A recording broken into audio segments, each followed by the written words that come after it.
Sí, hola, buenos días, buenas tardes.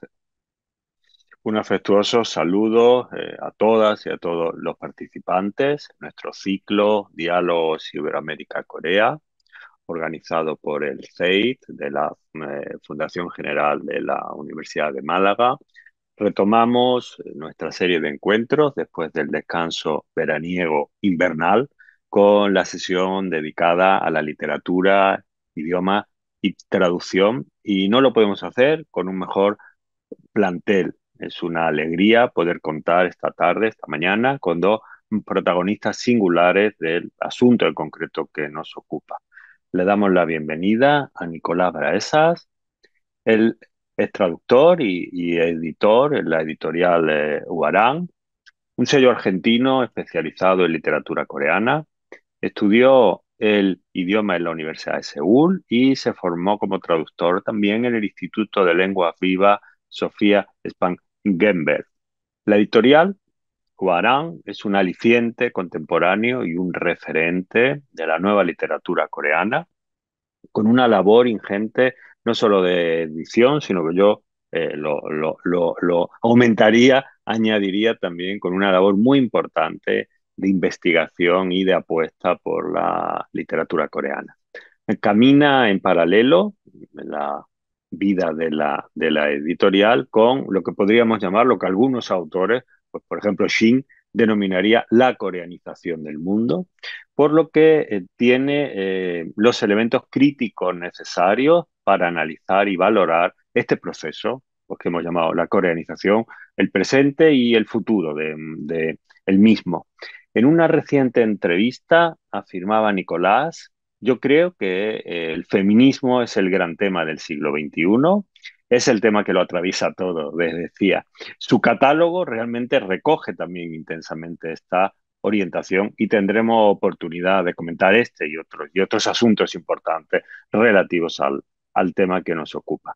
Y saludamos también a Juan Francisco Ferré. Ferré es escritor, es crítico literario y profesor de literatura comparada, con especialidad en literatura de Asia Oriental en la Universidad de Málaga. Entre 2005 y 2012 ejerció como profesor invitado, investigador en la Universidad de Brown, impartiendo clases de narrativa, cine y literatura española e hispanoamericana.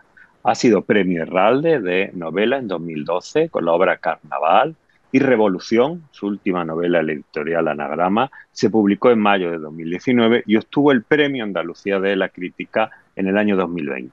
Su nuevo libro de ensayos sobre literatura comparada, Yin y Yang, el poder de Eros en las literaturas de Oriente y de Occidente, se publicó recientemente en 2022. Y ya sin más, le dejo la palabra a Nicolás para que comparta con nosotros sus diferentes ideas y experiencias al respecto de nuestros temas. Muchas gracias, Nicolás, y buenos días, buenas tardes. No, muchas gracias a ustedes por la invitación. Disculpen la voz, hoy estoy un poquito afónico. Pero bueno, quería comentarles un poco lo que es el proyecto editorial de Huarang.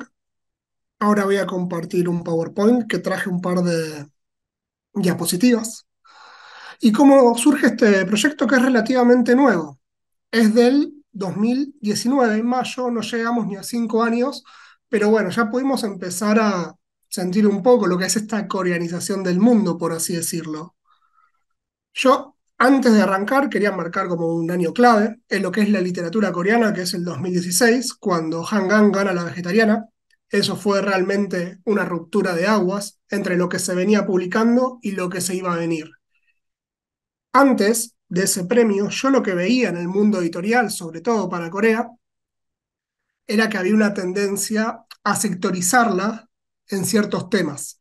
Guerra de Corea, ocupación japonesa, periodo de dictaduras. Si bien, por supuesto, había otro tipo de libros, eran minoritarios. Y lo que también pasaba en el mundo editorial es que había un desconocimiento total. Había muy pocos especialistas y la literatura que se traía a Occidente, que se traía al castellano, venía financiada por varios institutos y los editores agarraban, tomaban lo que no conocían.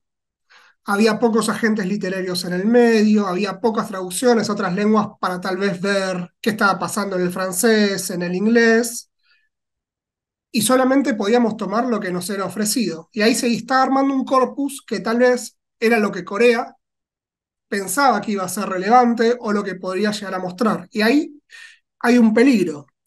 Yo ahora voy a hablar de, digamos, lenguas periféricas, no en un sentido despectivo, sino en un sentido de el inglés es central, el coreano hoy recién está formando parte del concierto de las lenguas mundiales y de la literatura mundial. Por ejemplo, si nosotros pensamos en lo que se traduce de Vietnam, ¿qué pasa? Normalmente siempre está asociado a lo que es la guerra de Vietnam. Con Corea estaba pasando un poquito de eso. Por suerte, con Hangang eso se rompió. Fue tal el interés que generó su obra que todos los actores del mundo editorial, agentes literarios, ferias, traductores, editoriales independientes y multinacionales, empezaron a poner el ojo en Corea y se diversificó muchísimo más. Eso es lo que yo creo que cambió bastante el panorama cuando Hwarang empezó a traducir y a publicar. Yo, de hecho, algo que quería tener antes de empezar a publicar literatura coreana, yo soy traductor antes que editor, era un conocimiento de los originales. Me parecía una locura publicar sin tener un conocimiento cabal de lo que estaba sucediendo en Corea, de lo que las últimas tendencias, y no solamente las últimas tendencias, sino tal vez autores menores que podrían llegar a funcionar y crear un diálogo de igual a igual entre, en mi caso, Argentina y Latinoamérica y Corea. No depender tanto de lo que podría ser la traducción al inglés o al francés y que después se derrame a los demás países, que eso es algo que pasa mucho con las lenguas periféricas, pasa mucho con la literatura de cierta parte de Asia, con la literatura africana, que tiene que pasar por el filtro de esos dos países, tal vez de algún otro, y recién ahí se universalizan. La literatura coreana tiene muy poco recorrido en español, menos de 30 años. En Argentina, los primeros títulos recién se empezaron a publicar en la primera década del siglo XXI, que fueron una antología de cuentos, que creo que también se publicó en España, y MC sacó dos novelas. Después, una editorial que se llamó Bajo la Luna sacó la primera colección de literatura coreana, que llegó hasta 13 títulos, y en esa colección estuvo La Vegetariana. Hoy el panorama es radicalmente distinto. En Latinoamérica, el año pasado en Colombia, eh, Corea fue el país invitado a la Feria del Libro de Bogotá. Eso generó un montón de puentes con el país. Hay una gran traductora de Colombia que se llama Camichó, que fue la traductora de Bora Chong por primera vez al español. La tradujo una editorial que se llama Vestigio. Y a mí me consta por la relación profesional que tenemos y también de amistad que se vienen muchísimos títulos más en Colombia. Chile, el año pasado, publicó su primer libro de coreano, Tantas Sombras, lo publicó la editorial Neón, y Perú, que si bien no, no está publicando literatura coreana por la pandemia, que empezó a digitalizar, a virtualizar todo, digamos, su recorrido académico, que es mucho, gracias al Centro de Estudios Orientales que maneja Ricardo Sumalavía, que es un referente en Latinoamérica de los estudios coreanos, todo ese trabajo de divulgación se empezó a llevar a todo el continente, que antes solamente quedaba reducido al ámbito académico peruano y tal vez entre universidades. En Argentina, bueno, sucedió lo de Huarang y también otro tipo de editoriales que sacan por aquí y por allá títulos coreanos. Yo lo que estoy viendo ahora en el ámbito editorial es otro tipo de homogeneización con lo que es la literatura coreana. Muy distinto a lo que pasaba antes de Hanggang, que eran las instituciones coreanas que financiaban libros que trataban de crear un canon, un corpus, sino que ahora, no sé si se habrán dado cuenta que sí, la semana pasada o hace 2 semanas se publicó el último libro de Hanggang, Las Lecciones de Griego, y fue en todos lados igual con la misma tapa. En octubre va a salir Conejo Maldito en España, la obra más importante de Bora Chong. Bora Chong, que es la autora que probablemente reciba la antorcha de Hanggang como la cara visible de la literatura coreana en el mundo. Hay como un gran lobby para que eso sea así. Y que es exactamente la misma etapa que en todos los países. Hay como esta idea de que todo tiene que ser igual en todo el mundo. Con Hwarang tratamos de evitar esa tendencia. Nosotros tratamos de crear un catálogo sin intermediaciones de otras lenguas, y acá no me refiero a traducciones indirectas, sino a esto de ver qué funciona en el mundo anglosajón o francoparlante para que funcione en el castellano. Yo creo que por la cantidad de lectores que tenemos, por nuestra tradición, tenemos la posibilidad de crear nuestro propio corpus sin esperar a validación de esas dos tradiciones que son completamente distintas a la nuestra. Por eso, en Huarang al menos, evitar la primicia del inglés que se rama a otros idiomas es importante.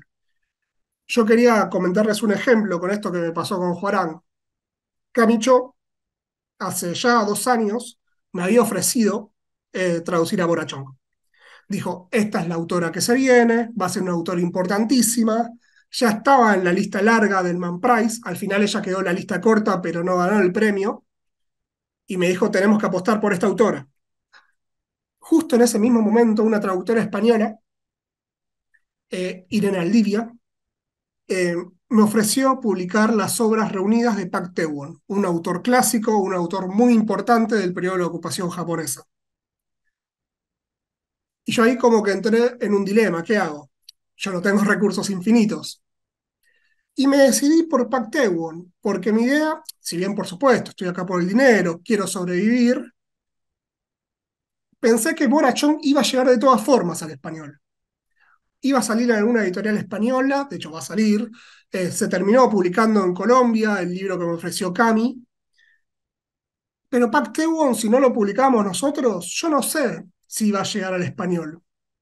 En España está Verbum, que es una gran editorial con un catálogo de más de 60 títulos coreanos. Tiene bastantes títulos de esa época, pero aparte bueno, no lo habían traducido y yo aposté por lo largo. Las modas pasan, lo contemporáneo tal vez también. Yo creo que era necesario que Pak Tae-won esté en español y que tal vez no venda tanto. Sus obras reunidas son un ladrillo de más de 600 páginas, tal vez no sea lo más comercial del mundo, pero me interesa que esté en las currículas de literatura coreana, que esté en bibliotecas universitarias, en bibliotecas populares. Esa es la línea editorial de Juarán. Por supuesto, nos interesa lo contemporáneo, nos interesa lo comercial, pero también una visión de crear un corpus de lo que creemos que podría estar bueno en nuestro idioma. Por eso, entre estas decisiones editoriales, también marcamos una distancia con la Hallyu.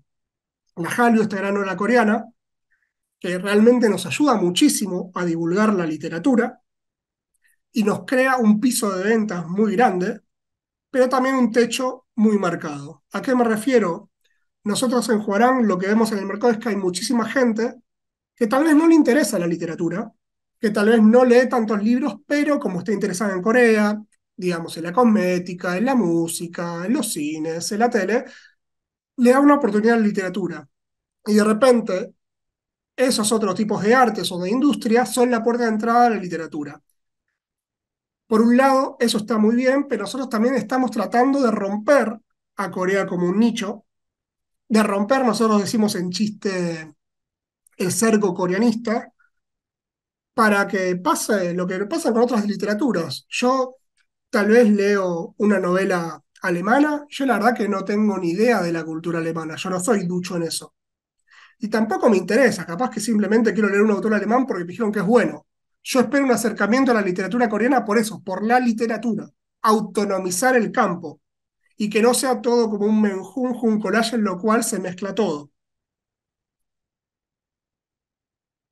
Por eso, desde Huarang, además de tener nuestro catálogo, que ahora, como vamos de tiempo perfecto, quería comentárselos un poco, también tenemos como actividades extra catálogo. Por un lado es los concursos, hacemos muchos concursos de TikTok, de reseñas de video, hasta concursos de traducción para acercarnos a la comunidad, para viralizar lo que es la literatura coreana, y lo que hacemos mucho son talleres literarios, que no son talleres académicos como universitarios, sino que son más de divulgación para toda la comunidad. Por ejemplo, acá puse dos pósters. Uno de qué hablamos cuando hablamos de amor, que fue un taller de literatura romántica, y otro de introducción al Shio, que es básicamente una forma clásica coreana. Acá lo que nosotros buscamos es, ante el desconocimiento de una cultura, porque realmente la bibliografía es poca, es algo muy nuevo, empezar a decir, bueno, hay información, darles herramientas a los lectores, ver qué pueden buscar, ver en qué se pueden interesar, y que ya no sea simplemente Corea como una nebulosa, sino empezar a contextualizar, a trabajarla un poco más en detalle. Por supuesto, nosotros también estos talleres los vemos para ver qué podemos llegar a publicar, qué le puede gustar a nuestro público, hacemos traducciones para estos talleres y son una suerte de laboratorio para ver qué pasa en nuestra cultura y qué pasa con la relación con Corea. Lo que también hacemos en Hwarang, además de las traducciones tradicionales, de comprar derechos, ver lo que puede funcionar y publicar, es tener un poco más, algo más activo con respecto a lo que es el mundo de la traducción. ¿A qué me refiero con esto? Publicar un libro con el mar de novedades que hay es tirar una botella al océano y que llegue al lector. De ahí los talleres también para causar un poco esas lecturas. Pero también vamos a poner el ejemplo de nuestro primer libro, que fue un libro de poesía de un autor que se llama Isang. Nosotros, en una librería argentina, decimos Isang y no decimos nada. Podría ser de cualquier otro país. Una persona argentina no tiene por qué saber que Isang es un nombre coreano.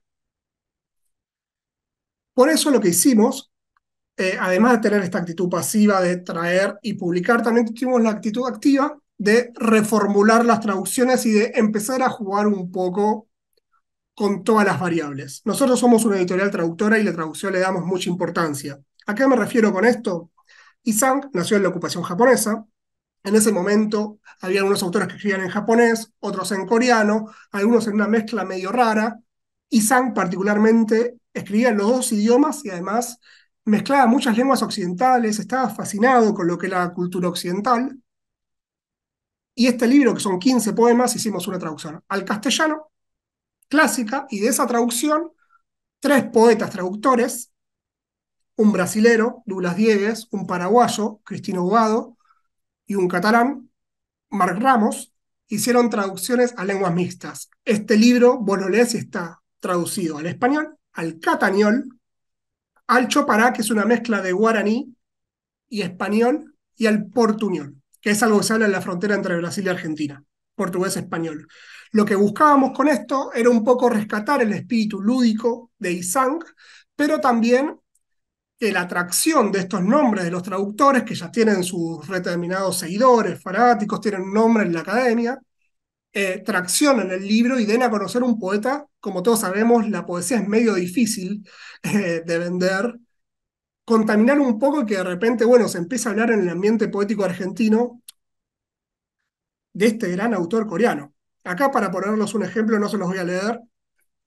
Todos los años sacamos este mismo libro con tres versiones nuevas. Esta fue la primera edición. La segunda edición la tradujimos al euskañol, mezcla de vasco y español, spanglish, español-inglés, y quichuañol, una mezcla de quechua y español. La tercera edición la hicimos al cocoliche, que es una mezcla de italiano y argentino que se hablaba acá en el siglo XX, holando-argentino, mezcla de holandés y español que hablaban los migrantes holandeses acá, y Belgrano Deutsch, que es una mezcla de alemán y español.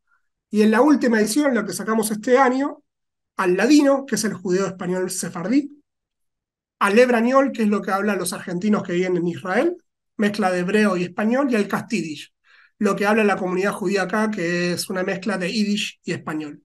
Acá les voy a mostrar, no lo voy a leer, para que vean un poco lo que es esta mezcla de idiomas. Este es un poema, por supuesto, está en castellano en el libro, pero acá está traducido al cogoliche, que si bien sin saber italiano se puede llegar a entender por esta mezcla de idiomas. Tra día e día de soffiare Shiroko, una grande mano ha tocado mi cintura. Acá está en Spanglish. After days and days de soplar vendavales calurosos. A great hand touch my cintura. Y acá está en catañol. Yo no sé catalán, perdonen si pronuncio horrible. Cada día bufaba un calorós vendaval fins que una gran ma en va a tocar la cintura. Este tipo de juegos nos sirve para, bueno, aumentar las comunidades lingüísticas y, como les dije, que cada traductor sea como una semilla de Isang para sus determinados lectores. y que no quede simplemente todo en el nicho coreano. Otro libro que siguió esta línea de jugar y de presentar cosas nuevas en castellano fue un libro que publicamos este año, Planta a planta comienza la tierra, el Shio coreano. El Shio es como la forma fija poética más importante de Corea, tres versos de 14, 14, 14 o 15, 15, 15. Es relativamente nueva en español. Primero, la primera incursión del Shio en el español fue en el 2005 con un libro mexicano, Aroma del Este. La segunda fue por un libro de Verbum que tradujeron la primera antología de Shio completa de 1728. Y nosotros con este libro tratamos de hacer algo distinto. Invitamos a 24 poemas latinos, desde México hasta Argentina, a que cada uno escriba tres Shios. La idea no era traducir poemas, sino traducir una forma. Como hizo el poeta mexicano Tablada a principios del siglo XX con el haiku, que dijo, esta forma puede traerse al español. O como en su momento se trajo el soneto, como en su momento se trajeron todas las grandes formas al español, ¿por qué no sumar una nueva tradición a nuestro idioma? Así que este libro, además de traer como un prólogo en el cual se explica la historia de Gio, sus grandes poetas, sus cambios a lo largo del siglo, trae una reflexión sobre la traducción de la forma, y el objetivo sería una invitación a adoptar la forma en español y que la gente, los poetas, los legos, se animen a escribirlo. ¿Por qué 24 poetas? ¿Por qué 3 cada uno? El único requisito que se utilizó para este libro fue que sean alejandrinos. Nuestra conclusión poética fue que si el Gio son 14, 14, 14 o 15, 15, 15, va variando, nosotros tenemos una forma en español que es así, el alejandrino, 7 mistiquio 7, o si es 15 el pentadecasílabo, 5, 5, 5. Nosotros obviamente lo justificamos en el libro, pero llegamos a ese objetivo. Y 24 porque jugamos un poco, vieron que nosotros tenemos cuatro estaciones, primavera, verano, otoño, invierno. El calendario tradicional coreano tiene 24, los Cholji, que son 15 días cada estación, que a su vez se traducen en pentadas de 5. O sea, llegamos a 72 microestaciones de 72 microestaciones de 5 días cada una. Y el libro lo que es cada pentada, por ejemplo, comienza el invierno, Ibdong, del 7 al 11 de noviembre el agua comienza a congelarse y un poema. Del 2 al 16 de noviembre la tierra comienza a congelarse y otro poema. Del 17 al 21 de noviembre los faisanes ya no se ven tanto y se meten en aguas profundas para cazar almejas, otro poema. Era con una temática coreana, en este caso el calendario tradicional, que sirva de disparador para que poetas ya consagrados del continente jueguen y se interioricen con una forma nueva. Y ahora les voy a hablar muy rápidamente del resto del catálogo y ya voy finalizando. Nosotros tenemos una colección de literatura antigua, por ahora solamente va a tres títulos: la historia de Hong Kil-tong, la guerrera Ban Guan-chu y la historia de Sukiang y la joven Sukyong, porque pensamos que con la historia milenaria que tiene Corea, con su gran riqueza literaria, centrarnos solamente en el presente es insuficiente. Queremos con el pasado coreano entablar diálogos con nuestras inquietudes, nuestro presente. Por ejemplo, la guerra de Ban Guan-chu, no sé si la conocen, es un libro incluso nuevo en Corea, se descubrió en un archivo hace 20 años aproximadamente. Un gran profesor de la Universidad de Seúl lo descubrió, y es una suerte de Mulan coreana, pero yo digo en chiste, por 1 millón. Una mujer que se disfraza de hombre para casarse con otra mujer, para ir a la guerra, para hacerse política, y bueno, como que hay muchas resonancias con lo que podríamos estar debatiendo en nuestro siglo. Después tenemos otra colección, que es la colección del principio del siglo XX, que es del periodo de la ocupación japonesa, 1910-1945, en los cuales agarramos a los grandes autores de esta época o hacemos antologías. Esta colección particularmente viene con estudios preliminares para poner en contexto e ilustraciones. Acá tenemos uno de feminismo de las primeras escritoras modernas y el libro este de Park Tae-won que les comenté, por el cual no sé si hice bien o mal, rechacé a Bora Chong. Después antologías, cuando una literatura es tan desconocida, las antologías son nuestras mejores amigas, son ese muestrario que nos pueden abrir muchas puertas para ver qué nos interesa y qué no de la literatura, así que para mí son una gran aliada. En este caso, una fue Laberintos de Neón, que tenía de todo, o sea, fantástico, ficción histórica, realismo, para todos los gustos, y después Solo las mujeres desaparecen, que nos metimos más con el gótico urbano, con el suspense, que es bueno, un tema que a nivel global el gótico femenino está pegando mucho. Después, por supuesto, lo juvenil, no somos ciegos, sabemos que gran parte de nuestro público son jóvenes que empiezan en Corea por la música, por el cine y por los dramas, y por eso vimos necesaria la necesidad de la literatura juvenil, además porque nos gusta mucho. Y finalmente la contemporánea. Con la contemporánea tratamos de ser rápido con lo que publicamos. Por ejemplo, Intrusos fue un libro de 2020 que se publicó en Corea y en el 2021 ya lo teníamos traducido. Esto es algo de la velocidad con la que tenemos que actuar a veces en Argentina, porque como pasó con La Vegetariana o como pasó con Borachón, si esperamos a que un autor o autora sea consagrada, no nos va a dar la economía para poder comprar los derechos. Así que tenemos que estar como muy atentos a qué puede ser un éxito o no en Corea, para al menos publicar sus primeras obras, porque sabemos que cuando alguien tiene éxito, bueno, migra a las multinacionales, Random House, Planeta, etcétera. Y la última, y con esto ya cierro, es simplemente una colección de miscelánea, que tenemos, por ejemplo, libros ilustrados, como este de Palabras intraducibles de la lengua coreana, o un libro de cocina. Creo que ya estamos en horario, así que si les parece, termino acá y podemos seguir con el diálogo con ustedes. Muy amable, Nicolás. Has hecho un recorrido muy interesante, muy rico y como decíamos, ¿no? Ratificamos que no se trata exclusivamente de una aventura editorial, sino que hay un sostén muy importante de investigación, de traducción y como tú muy bien has explicado, también de decisión.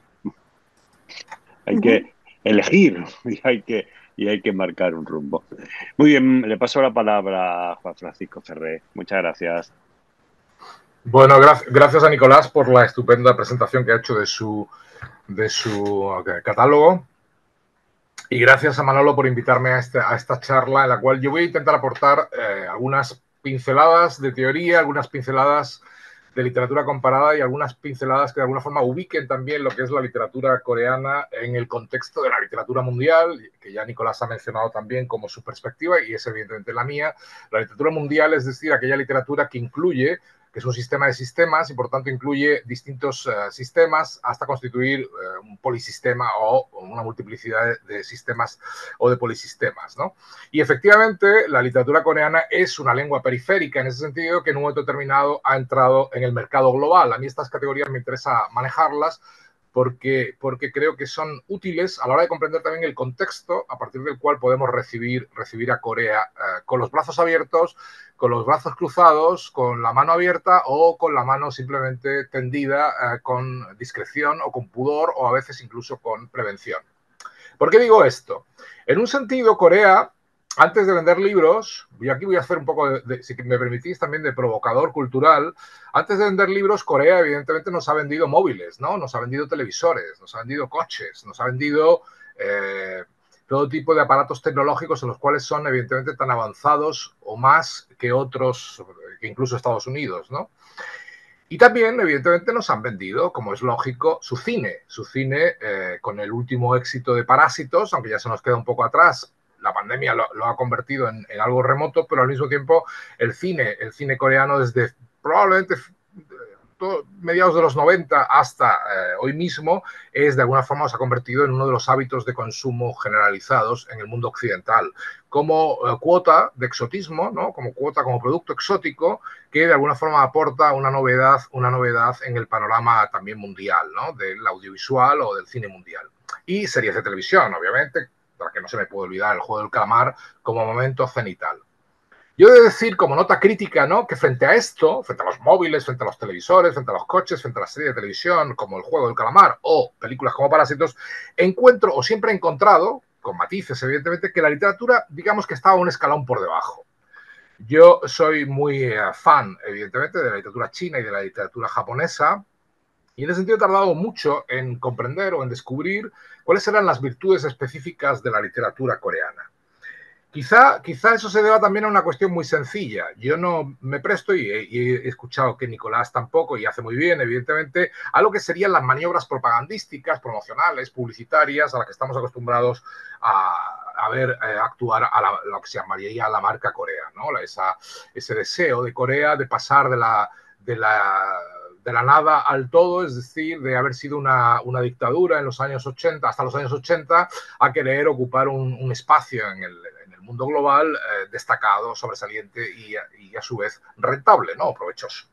En ese sentido, también yo he sido en ese sentido muy precavido a la hora de relacionarme con la producción coreana, simplemente por esta razón, incluso en cine, porque si uno compara el cine coreano con, por ejemplo, el cine de China o el cine de Japón, uno se da cuenta que en un momento determinado en Corea, no por casualidad, rige un sistema de géneros narrativos, por ejemplo, que es mucho más deudor del sistema americano de géneros, del sistema hollywoodiense, que de lo que son otras cinematografías, curiosamente como la china o la japonesa, mucho más ancladas en tradiciones locales o en tradiciones, digamos, que se remontan incluso hasta la pintura o a la filosofía o la literatura, ¿no? Es decir, Corea no ha producido un Rashomon, por un ejemplo, de la famosa película de Kurosawa, Akira, pero tampoco la cultura japonesa actual ha producido, evidentemente, un Parásitos, ¿no? Que es la descripción perfecta del sistema de clases posmoderno o contemporáneo en el mundo coreano. Así que en ese sentido, lo coreano nos plantea problemas que quizá no tengamos tanto respecto de Japón y de China, porque aunque en todas ellas evidentemente se da la misma perspectiva orientalista, un poco en la línea de Goethe, ¿no? Cuando él descubre la literatura mundial a través de la literatura china, nosotros evidentemente también hemos descubierto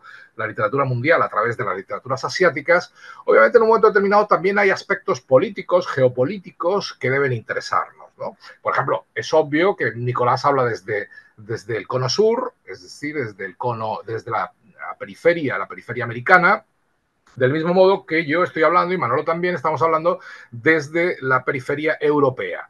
Si miramos un poco, quizá Nicolás ve a Asia mirando hacia el oeste, ¿no? Atravesando el Pacífico, y nosotros, curiosamente, la vemos desde el continente, compartiendo continente, ¿no? Compartiendo Eurasia como continente. Y eso a lo mejor nos permite un juego, porque así como Nicolás tiene el español como lengua y nosotros también, eso nos permite un juego divertido, porque el español ocupa, curiosamente, una posición preferente en ese sentido, tanto por la posición que ocupa en América como por la posición que ocupa, evidentemente, en Europa, ¿no? Y en ese sentido, a la hora de recibir lo coreano, Nicolás lo ha dicho en alguna entrevista, evidentemente hay una diferencia entre lo que puede hacer España, por ejemplo, desde el punto de vista editorial, y lo que puede hacer Argentina, por ejemplo.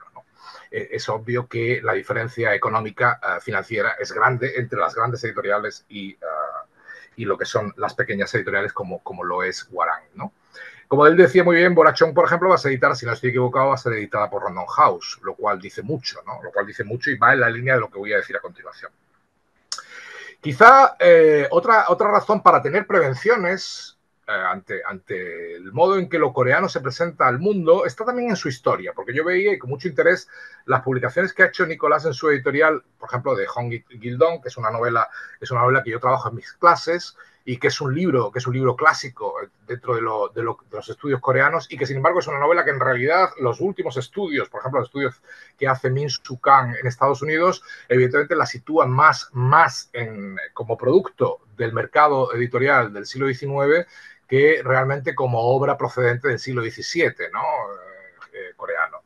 Y lo mismo pasa un poco como he visto con esta obra que me ha interesado mucho, por cierto, que has comentado, la de la guerrera, esta especie de Mulan, ¿no? Bang Won-ju, esta especie de Mulan coreana, que también veo que evidentemente procede de ese mundo editorial, de ese producto editorial que es el siglo XIX coreano, y por tanto que trata de prefabricar o de crear obras en la línea de otras tradiciones, porque no hay que olvidar que Mulan es una obra muy antigua, mientras que evidentemente esta obra que tú has comentado es una obra casi contemporánea, porque es una obra del siglo XIX, con lo cual es una obra, digamos, contemporánea de lo que sería Alexandre Dumas, todo el folletín francés, toda la tradición un poco de la novela por entregas, etcétera, y que es un poco el contexto también de donde arrancaría quizá lo que muchas veces hemos llamado clásico en narrativa coreana, tanto en Hong Gil-dong como esta novela que tú has citado. Exceptuando El sueño de las 9 nubes, que yo sí diría que es probablemente el gran clásico de Kim Man-ju, que es el gran clásico coreano digámoslo así, que se puede reivindicar como antiguo y por tanto que puede asentar de alguna forma las bases de una gran novela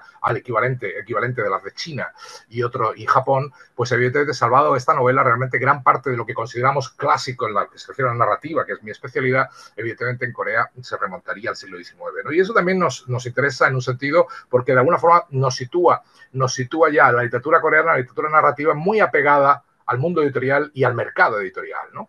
Y ese yo creo que es el problema posterior que ha tenido la literatura coreana en el siglo XX y a partir del siglo XXI más radicalizado todavía, que esa incorporación al mercado global la hace habiendo previamente establecido o institucionalizado un mercado local, un mercado nacional, a partir de las bases del mundo anglosajón. Yo creo que la clave del mercado editorial coreano está fundamentalmente en su relación con el mercado inglés, pero sobre todo con el mercado norteamericano y con constituir una institución de alguna forma como el mercado en la cual se emulen o se repitan o se imiten modelos heredados del mundo anglosajón. Con lo cual, en ese sentido, digamos, es un microsistema que a su vez funciona con mucha eficacia a la hora de integrarse en un polisistema global, puesto que ya imita el modelo más exitoso de mercado que hay, que es evidentemente el modelo anglosajón. Es obvio, como Nicolás sabrá como editor argentino, que el mercado hispano no funciona así. Yo, que soy autor, tanto como profesor, evidentemente sé las dificultades que tienen los productos hispanoamericanos para viajar a España, como los que tienen los productos españoles para viajar a Hispanoamérica, con lo cual es un espejismo, ¿no? Esa zona de traducción, como diría Emily Apter, en la que se sitúa el español es un espejismo, porque los libros, por ejemplo, que tan interesantemente edita Nicolás, curiosamente no viajan a España con facilidad, y viceversa, imagino, ¿no? Desde el punto de vista de la literatura coreana, pero que las dificultades del mercado en español, evidentemente, acrecientan también las dificultades en ese sentido de publicar literaturas como la coreana. Por eso, probablemente, como él ha dicho muy bien en su presentación, las editoriales españolas, y normalmente multinacionales como Random House y también Alfaguara, que forma parte del mismo grupo, pues publican evidentemente escritoras coreanas que de alguna forma son el boom del siglo XXI y que vienen avaladas evidentemente por un éxito en el mundo anglosajón, como muy bien expresa el caso de Han Kang, que de alguna forma publicó, como dice él, en Bajo la Luna, La Vegetariana, y que sin embargo probablemente pasó sin pena ni gloria. Curiosamente yo también he publicado en Bajo la Luna, o sea, tengo una novela publicada en Bajo la Luna hace una década, y es una editorial a la que le tengo mucha simpatía, pero hay que reconocer que viaja mal, ¿no? Que viaja poco. Y entonces, claro, que Hangan fuera publicada Bajo la Luna, y sin embargo, hasta que no le dieron el Man Booker Prize, no se convirtió Hangan en una autora de verdaderamente internacional o integrada en lo que sería la literatura mundial, es una prueba más de lo que estoy diciendo, ¿no? Del peso de lo que es el mercado global, del peso del mercado anglosajón y del peso, evidentemente, de lo que es un mercado editorial coreano basado, muy fundamentado en criterios anglosajones, ¿no? De influencia norteamericana, del capitalismo norteamericano y del capitalismo anglosajón en general. Por tanto, fijaos que en ese sentido, la lengua española lo único que hace es recibir, porque no tiene más remedio, evidentemente, en su zona de traducción, vamos a decir, la zona de traducción que le es propia, lo único que hace es recibir de alguna forma esas obras, no pudiendo de alguna forma garantizar que al mismo tiempo vayan a ser sancionadas por el mercado global, porque evidentemente la influencia del español en el mercado global es inferior a la que tiene el mundo anglosajón. Y de hecho, si preguntáis, os daréis cuenta de que la mayor parte de las autoras coreanas, que son el gran fenómeno, repito, del siglo XXI, y eso es innegable, lo que sueñan es con ser traducidas o a Inglaterra o evidentemente a Estados Unidos, al inglés en todo caso, porque es lo que les permite una consagración que incluso va más allá de las fronteras culturales nacionales que traza un poco el mapa de la literatura coreana, ¿no? Es decir, es una forma de superar el marco limitado, estrecho de lo que es el mundo coreano, ¿no? Yo, por ejemplo, tuve la suerte de conocer a Hae-ji. Os muestro un libro suyo publicado por Verbum, que es un autor nacido en los años 50, en el año 55, de hecho, y este es un libro publicado por Verbum, La Confesión, que pasó sin pena ni gloria en español, pero que él me regaló y me dedicó personalmente, igual que otros libros suyos. Y Hae-ji, por ejemplo, que es un autor que en Corea tuvo cierto predicamento y cierto éxito en determinados momentos, nunca ha conseguido realmente en la escena internacional situarse con el aprecio que merece su literatura, ¿no? Con lo cual, en ese sentido, estamos en un conflicto, ¿no? En un conflicto porque, como decía muy bien Emily Apter, que es la autora que yo cito siempre para hablar de lo que llamamos las zonas de traducción, evidentemente el problema es el dominio del inglés. Vamos a decirlo claramente, ahora que nadie nos escucha, que habla inglés y que todo el mundo que nos escucha habla español, evidentemente el problema es el dominio del inglés. El inglés es la lengua de esta Babel del mercado global, dejémonos de mentiras en ese sentido, y asumamos que el español es evidentemente una lengua segunda, de alguna forma comparada con el poderío del inglés en el mercado global.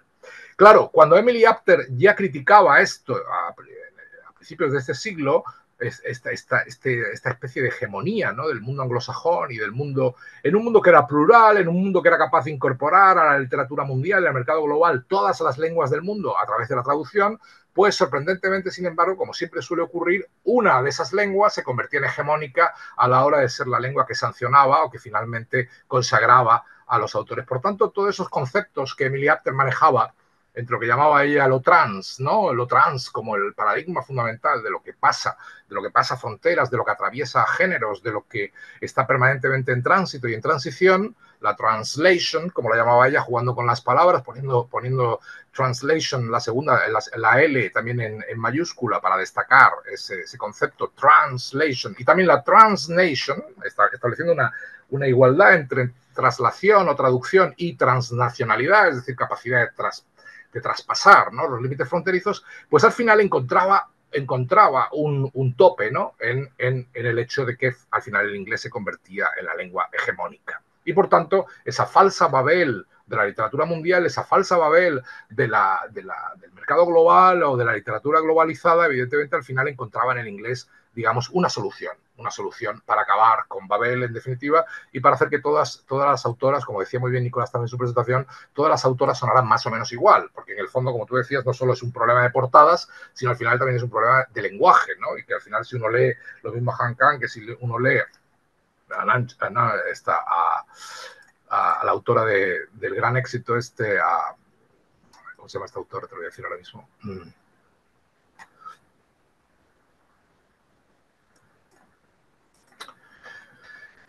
Da igual, lea uno a la autora que lea, evidentemente uno se da cuenta. Chu Nam-ju, la autora de Kim Ji-young, nacida en 1982, que es uno de los grandes éxitos también en 2016 junto a Han Kang, ¿no? Fue traducido aquí por Alfaguara, Chu Nam-ju.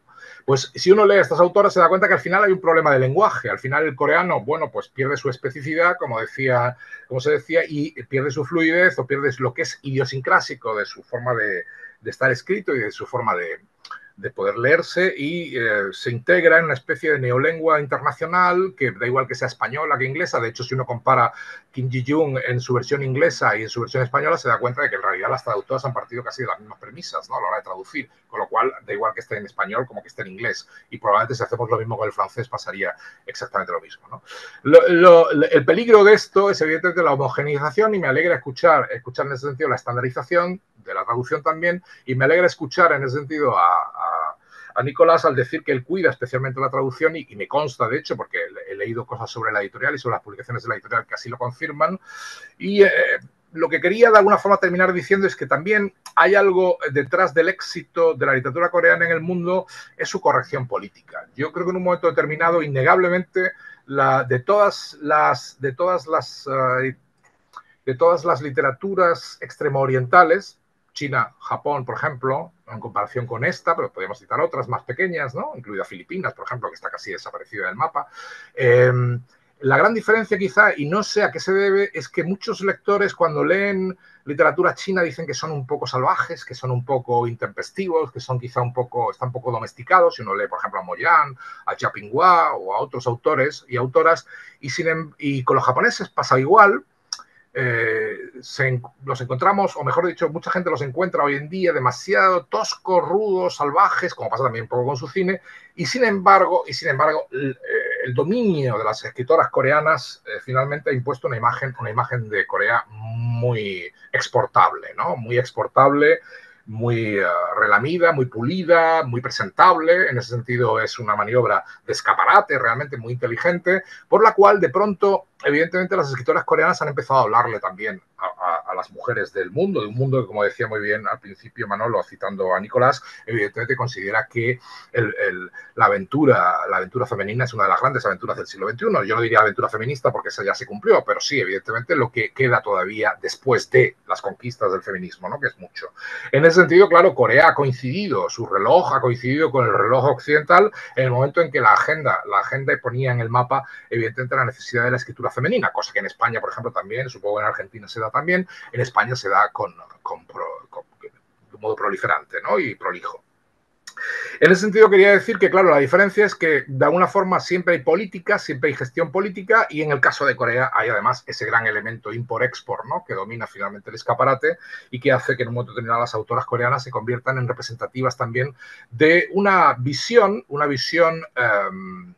agradable, yo creo que en el fondo una visión que se puede exportar sin complejos, cosa que por supuesto los chinos y los japoneses tienen más problemas para hacer. Con todo y con eso, los japoneses sí han conseguido al final, un poco a la par que las coreanas, han conseguido meter a mujeres como Yoko Ogawa o Yukiko Motoya o Sayaka Murata, que sin embargo creo que han tenido en el mundo anglosajón cierto éxito, pero en el mundo hispano menos éxito que algunas colegas coreanas. En todo caso, lo que sí quiero dejar claro es que el español, la traducción del español del coreano al español es algo que evidentemente nos comunica, es algo que debemos incentivar, que todas las instituciones deben incentivar, sobre todo las instituciones locales, las instituciones que permiten, tanto en Hispanoamérica como en España, evidentemente, que permiten traducir literatura coreana, pero al mismo tiempo deberían vigilar quién traduce, cómo traduce, por qué se traduce y en el fondo qué se busca con esta traducción y no dejarlo todo, evidentemente, en manos de las multinacionales que al final terminan creando un producto hegemónico, estandarizado y, en definitiva, anodino, ¿no? Muchas gracias. Podemos seguir la discusión después.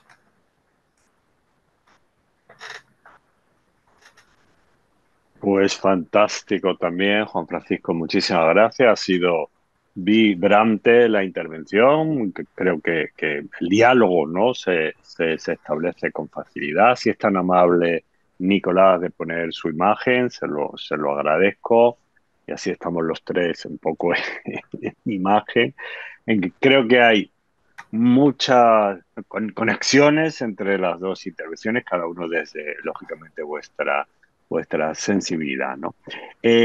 Para ir arrancando un poco, mientras que se animan, ¿no?, nuestros participantes en el chat, sí que querría hacer los dos comentarios, saber un poco bueno, si he entendido un poco vuestra forma de enfocarlo y si podéis aportar algo más, ¿no? Han es un fenómeno muy interesante en nuestros mercados editoriales. En realidad partimos de un cierto rechazo interno en Corea y el éxito viene mundializado y con posterioridad, ¿no? ¿En qué medida entonces con lo que estamos comentando, ese momento de conexión, de ese acople entre lo que podríamos llamar la coreanización y la feminización, o como lo haya llamado Juan Francisco ahora, esa reivindicación de la aventura femenina, hace más exportable la literatura coreana contemporánea? ¿En qué medida, de alguna forma, la feminización de esa literatura coreana está tirando también de autores masculinos, por ejemplo? No sé lo que os parece esto al respecto. Yo Os doy creo la que palabra. es un fenómeno mundial y se agradece que sea así, pero también, bueno, se interesan también por el lobby. Yo que trabajo con instituciones coreanas, los subsidios se suelen dar a cierto tipo de obras y no a otras, y ahí ya hay un filtro. Cuando vemos cierto tipo de literatura, digo un nombre, por ejemplo, nacida en 1982, es una obra bastante floja de papeles. O sea, a nivel literario no tiene mucho valor. Yo igual como editor de literatura coreana lo festejo porque creo que es necesario que haya bestsellers coreanos porque después se derraman para otros lados. Yo creo que está bueno que haya literatura independiente, superventas, pero sí ahí vemos un lobby, vemos lo que se quiere escuchar.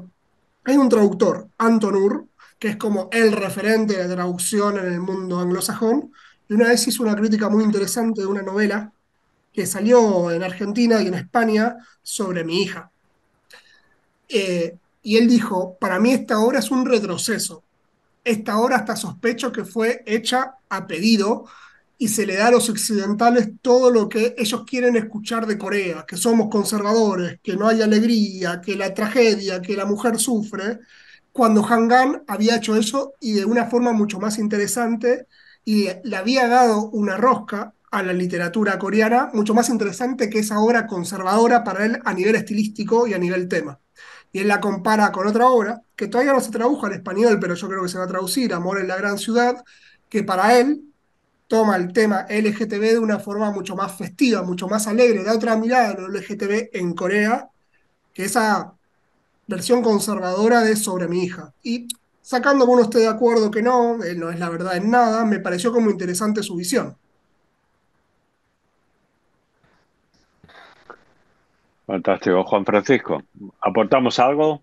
Sí, simplemente un comentario. Por ejemplo, a mí me interesa mucho un autor que ha publicado él, que es Park Min-gyu, que es un autor súper interesante y que a mí me gusta mucho y me parece que representa muy bien como chico joven que es. Bueno, es un chico, digamos, no joven, pero bueno, digamos que no es un anciano como Hail G, por ejemplo, y es un autor que representa muy bien lo que es la Corea posmoderna, la Corea de alguna forma mediática, mediatizada por tal, y el mundo de los supermercados, el mundo de los trabajos, un poco de todo esto, y sin embargo yo creo, ahora se va a traducir al español, por cierto, su libro Aspirina, sale el mes que viene, en una editorial que se llama, creo que es Malatierra o algo así, me parece recordar ahora de memoria, se llama Aspirina, pero tú has publicado un libro de relatos suyos enormemente interesante, ¿no? El de los estándares coreanos.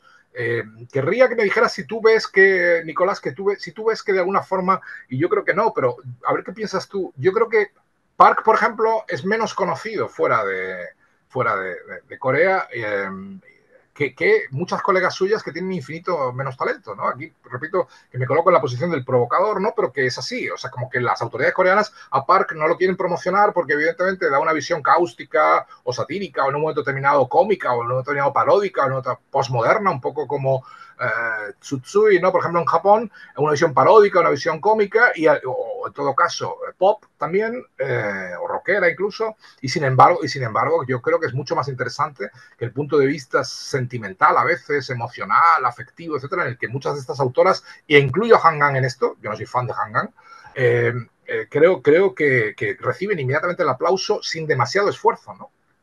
Sí, yo creo, de hecho vos nombraste a Tsutsui, tiene un humor muy parecido al de ese autor japonés, y realmente hay una apuesta experimental que no se ve en la literatura contemporánea coreana. Yo creo que en inglés no tuvo mucho éxito. Nuestro libro, dentro de todo, se movió bien, tuvo como una buena repercusión en Argentina y en Chile sobre todo, y es un autor que para mí debería ser muy conocido. Para mí es un autor de culto y es muy interesante lo que propone, pero sí no viene con esta nueva línea de otro tipo de literatura. De hecho, yo lo hablaba mucho con mi esposa, que es la coeditora de Juarán, y en ese sentido como quedó medio rezagado. En sus cuentos no hay mujeres, es un mundo excesivamente masculino, de hecho es hasta por momentos medio misógino, y eso tal vez hoy no es la literatura que se está moviendo. Sí, Misógino no en un sentido del autor, sino que él muestra un lado de Corea como muy particular, que tal vez no sea lo más vendible. claro. Pero fíjate, tú lo has publicado, a mí me interesa mucho, a España no ha llegado todavía y ahora se va a publicar por primera vez un libro suyo, este Ujú. Aspirina, que estoy ya deseando comprarlo, porque realmente me parece que va a ser una novedad en el mercado español introducir este autor, porque aquí en un dominio generalizado, y yo tengo fundamentalmente alumnas en clase, ¿no? Y muy pocos alumnos, pero con todo y con eso leen mucha literatura coreana, sobre todo escrita por mujeres. Claro, de pronto un autor como este puede romper y puede recordarles lo que han descubierto en autores japoneses que curiosamente también les gustaron, pero que no han descubierto lo mismo en Corea, ¿no? Y por eso digo que cuando yo llego a literatura coreana es después de haber atravesado la literatura china y japonesa, que son las que verdaderamente me han gustado siempre. Por supuesto, el cine coreano me ha encantado siempre también, desde que aparecen determinados cineastas. Nadie con que le guste mínimamente el cine puede desdeñar el cine coreano, pero en general la literatura coreana yo la veo muy mediatizada por cosas que no siempre me interesan, lo cual no quiere decir que no sean interesantes. Y la presencia de este Park, por ejemplo, Mingyu, pues a mí me parece que es una novedad en el panorama de lo que, y sin embargo no es un chico joven, es un chico que tiene ya por lo menos 50 años, me parece recordar, ¿no? Pues puede ser el 68, me parece recordar, puede ser algo así, ¿no? O sea que tampoco es una novedad en el sentido estricto de la palabra, ¿no? Pero bueno, puede ser una novedad en la percepción percepción que se tiene hoy de una literatura coreana quizá demasiado vista a la luz del escaparate internacional, ¿no? Mientras que él nos recuerda a lo mejor cómo es la vivencia o la intravivencia o la intrahistoria coreana, ¿no? Sí, yo antes quería hablar como eso. Un gran problema que tenemos en el mundo del español es la distribución, efectivamente. A mí me hubiese encantado que llegue el libro a España, pero es difícil. Es difícil por una cuestión de costos, por una cuestión de pagar los derechos de otro país. Como hacer coediciones también es complicado, pero se festeja que llegue Aspirina. Yo sé que hay otro libro de él publicado en México, eh, Sí, uno sobre un equipo de béisbol. Yo lamentablemente no lo pude leer, pero está como perdido y yo creo que es una joya realmente para Q y que es uno de los autores vivos. Bueno, ahora se tradujo en España y esa mujer sí me parece una gran escritora. Esa autora es increíble, Besua, que lo publicó una editorial nueva, que no sé cómo se llama, perdonen, porque creo que fue el primer título de esa editorial, y lo tradujo también una gran traductora.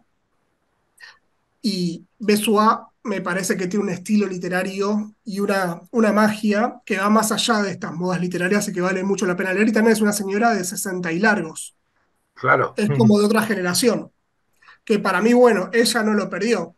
Esa cosa de estar siempre viendo, quiero que me publiquen en otro país. Y ahí hay algo, sí, para criticar de Corea, que la literatura tiene otros tiempos. Yo sé que están desesperados por tener un Nobel, que quieren tener bestsellers. Yo acá cuento una anécdota para mostrar un poco lo que es lo que está pasando. Yo una vez me tomé un café con la directora del Centro Cultural Coreano de Buenos Aires.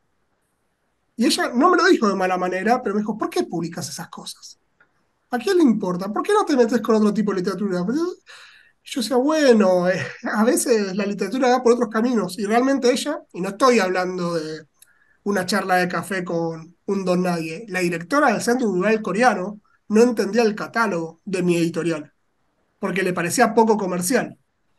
Está esa idea en Corea de que todo tiene que ser exitoso, de que todo tiene que ser ganancia material, y hay una camada de escritores que para mí es medio que está pasando en el mundo, no solo en Corea, escritores de escritura creativa, de que salen todos de los mismos talleres, las mismas clases con el mismo estilo, y falta un poco el oficio de escritor y escribir para uno mismo, no solamente para los tuyos y también qué le querés mostrar al mundo. Pero bueno, sí es cierto que, de hecho, está empezando a haber un cambio en lo que es el mercado editorial coreano.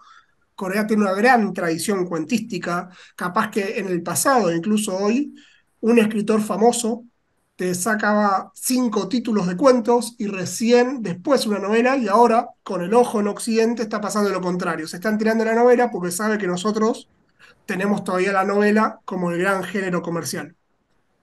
Bueno, efectivamente, el otro día preparando esto me di cuenta de eso. De pronto, si uno analiza el mercado global, está basado fundamentalmente en la novela. Yo que soy novelista, evidentemente no me quejo, pero la novela es el género global, el único género global que existe realmente, porque el relato, como tú dices, que es muy practicado también en toda Asia, yo creo, el relato, menos en China. En China son más de novela, pero en Japón y en Corea hay más tradición de relato.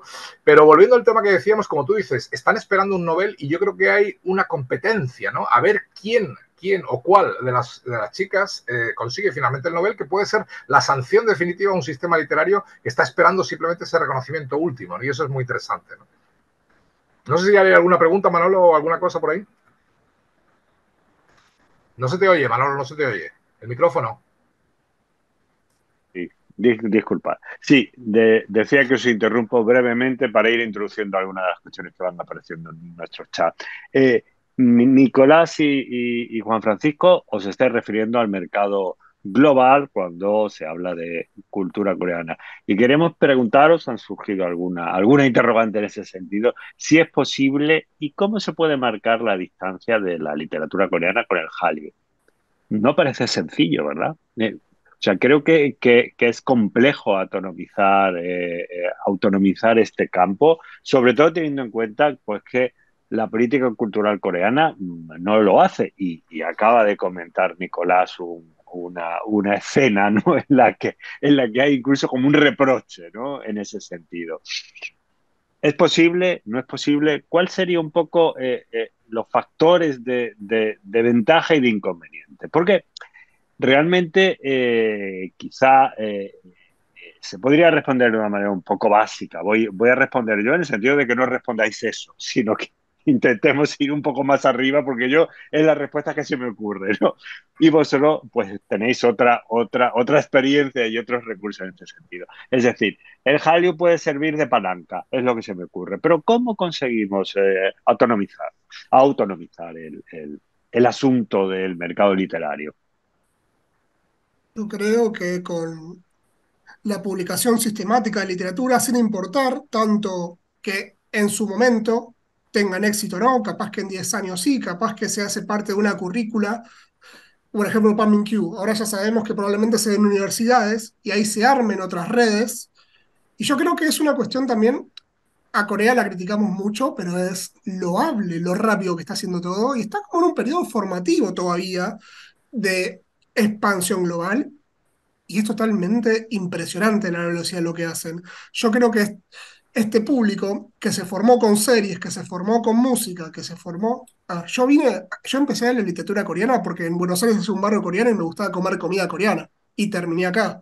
Yo creo que en 10, una década, 20 años, esto se va a empezar a decantar solo. Que si bien ahora hay una impronta muy de velocidad, lobista, comercial, es como, bueno, en un momento tal vez te empiecen a cansar las series de Netflix y quieras ir a otro tipo de consumos, una maduración del gusto por parte del público.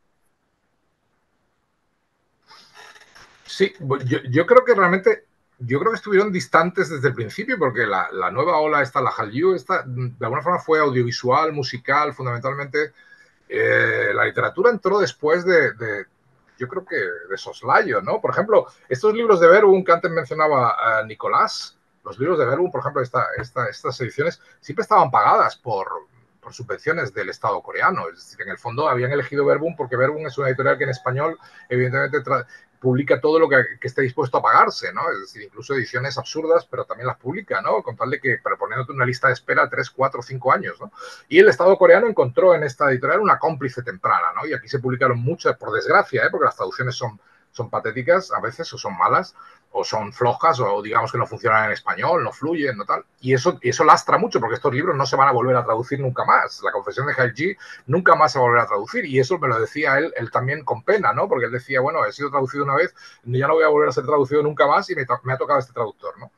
Yo, separarlo del cine y de la música es muy fácil para mí porque me parece que la literatura tiene otro camino en general en todos los... del mismo modo que lo hacemos en cualquier otra literatura. Es decir, en el mundo global, evidentemente sabemos que el cine y la televisión va por un lado, la música va por otro y, por supuesto, la literatura va por su propio camino. A mí no se me ocurre en ningún momento que el éxito de los rockeros españoles o de los grupos españoles o de los cantantes españoles en la escena internacional vaya acompañado de escritores. Me parecería ridículo, ¿no? Ver a Rosalía, por ejemplo, con algún escritor español, alguna escritora española del brazo en Times Square, ¿no? Creo que lo he visto alguna vez, pero creo que como maniobra me parece algo ridículo realmente. Creo que la literatura tiene su propio camino y, como decía muy bien Nicolás, publicando sin interés, en el sentido sin interés más allá de, obviamente, conseguir en un momento determinado que determinados autores sean conocidos.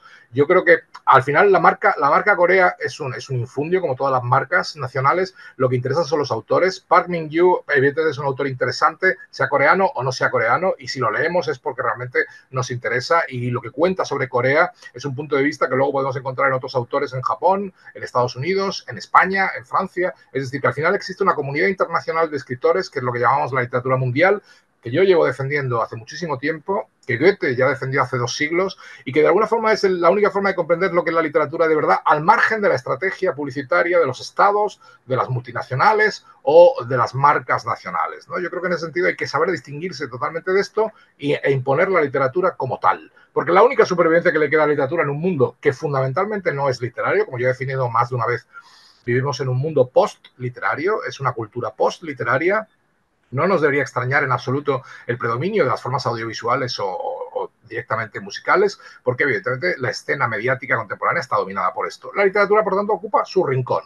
Y en ese rincón es donde debemos favorecer la calidad, el talento, la inteligencia, y eso es algo mucho más fácil de encontrar en la internacionalidad que si nos centramos en cuestiones nacionales. Ahí por eso leer por sistema, como muy bien dice Nicolás, leer por sistema a los coreanos me parece tan absurdo como leer por sistema a los japoneses, a los alemanes o a los rusos. Es decir, habrá que leer aquellos autores. Yo, por ejemplo, soy muy fan de la novela rusa de última generación, pero leo 2 o 3 autores que son los que me interesan, lo cual no quita que lea a los franceses de última generación o norteamericanos. Es decir, Pues lo mismo con los coreanos. La única supervivencia en el mundo editorial es diferente, pero en el mundo literario, del gusto, de la crítica, de la valoración, de la teoría, de la literatura comparada, la única forma de imponer de alguna forma la literatura coreana sería tomarla como cualquier otra literatura, es decir, formando parte de ese polisistema literario de la literatura mundial en la cual las voces coreanas pues hablan con sus homólogas rusas, repito, norteamericanas, argentinas, mexicanas o españolas, ¿no? Etcétera. Muchas gracias. Voy a introducir un comentario de Marcela. Nos dice, para quienes no conocemos mucho de la cultura coreana, es a través de su literatura que tenemos un acercamiento a ella, pero también es a través de cómics, mangas, series de televisión, cine, que nos muestran otra fase de la cultura y en ocasiones se me dificulta comprender.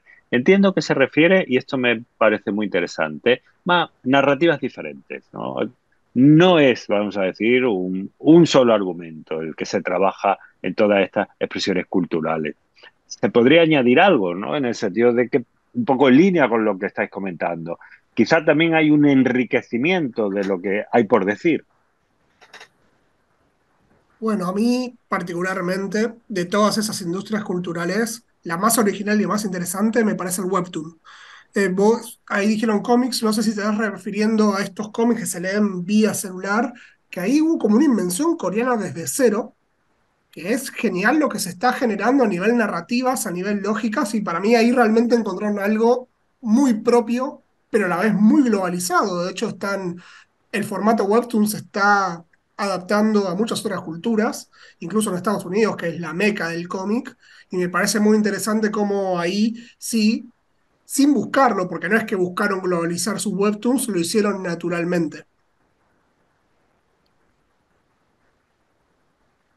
Sí, estoy de acuerdo con él. Efectivamente, fíjate, lo dice muy bien Nicolás, si ellos impusieron esa forma simplemente porque se les ocurrió sin hacer esfuerzo, es una prueba de que cuando hacen esfuerzo a lo mejor es un poco más sospechoso, ¿no? Es una prueba negativa, ¿no? Es decir, cuando triunfan sin necesidad de hacer esfuerzo es cuando realmente yo creo que son originales y hacen una aportación propia, ¿no?